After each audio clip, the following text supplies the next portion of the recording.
All right, I've been getting a lot of questions about these guys lately. We're going to do a quick husbandry update on Poecilotheria metallica, or the Gooty ornamental.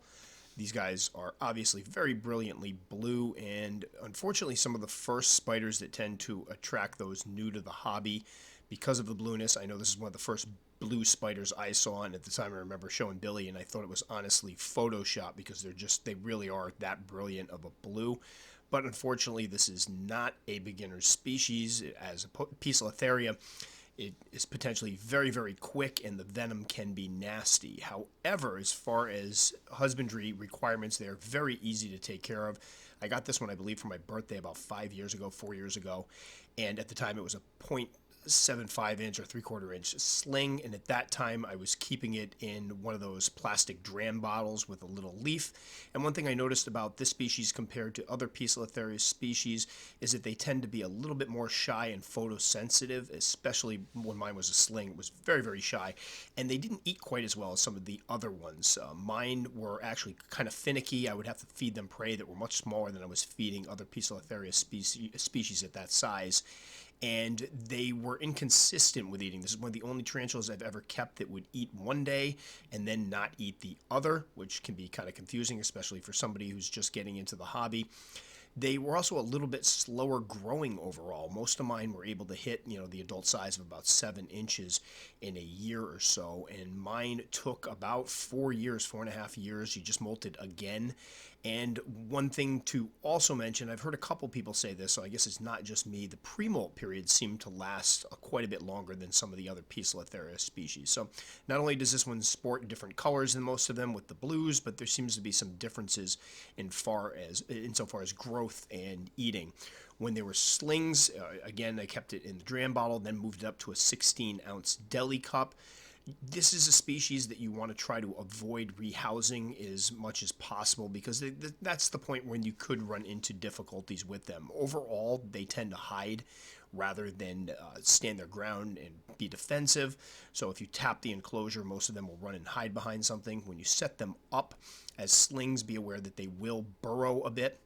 They'll kind of take up behind a piece of cork bark, web it up with some dirt curtains, and stay hidden.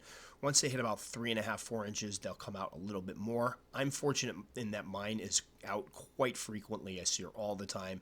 And as you can see here, I got the light in the camera on her. She's just eating. She has no problem sitting in the light, but other folks report that theirs are never out and they rarely see them. So something to keep in mind if you get this. It's a beautiful blue spider, but you might not be seeing it all that often. As juveniles, you can put them in the 1 gallon mainstays. I've used those for Poecilotheria. However, just know they're going to outgrow them rather quickly. So sometimes I encourage folks to keep them in the 16-ounce deli cups until they hit about 3.5 inches or so, and they put on quite a bit of size when they molt, and then move them over to an adult size enclosure. And you'll see here I have one of the Sterilite. It's basically a hanging file box. She's getting something a lot newer and more clear later on. I mean, that's something I put them in because honestly it's very easy and convenient, and they're stackable, but now I'm getting them into prettier enclosures. So something around a 5 to 10 gallon size would do. This is a smaller Poecilotheria species. They tend to tap out around 6 inches, 6.5 inches or so, although supposedly some of the females can get to be 7. So a 5-gallon enclosure, whether it be an extra large critter keeper or a Sterilite or some type of acrylic enclosure, would work great. And again, you want to give them the cork bark to hide. They do need a water dish, and I have seen mine drink out of it. As slings, I did keep the substrate moist, at least part of it moist at all times. Would give them a water dish, which they'd usually web up or trash, but I try to keep it full. And I would mist down the sides every once in a while to give them an alternative of where to drink, so they can either drink in the dish, or a lot of times they'll drink like little vacuums right off the sides of the enclosures. As they put on some size, I didn't worry so much about keeping the substrate moist and let it dry out in between. And occasionally I'll make it rain at one end and moisten it down nice and good so that they have a moist spot for a little bit. But they do seem to be quite adaptable. Most Poecilotheria species do, and they can be kept dry as adults with a nice big water dish, and I've had no problems with that whatsoever. They will drink from the water dish, and they will use it for humidity as well. for temperatures. Mine's done very well at room temperature. When I first got it, it was back before I had heat in my tarantula room, or I didn't have the extra heater, so it would get to be 68 degrees or so in the winter sometimes. Now she's kept probably in the mid-70s most of the year, with it occasionally hitting 80 in the summer, and she does perfectly fine. However, just keep in mind that the higher the temperatures, the faster the metabolism, so you may find that yours grows faster than mine did. And now that she's an adult, she actually is a voracious eater. I have no problems with feeding her. They eat large crickets. I usually drop 2 or 3 in a time, and she'll gobble them all up, no problem.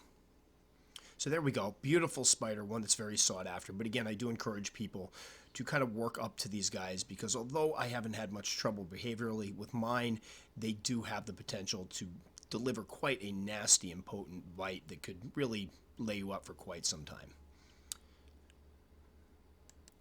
So if you enjoyed this video, please feel free to check out some other ones. And if you haven't subscribed, please feel free to hit the button up top to subscribe. Thanks for watching.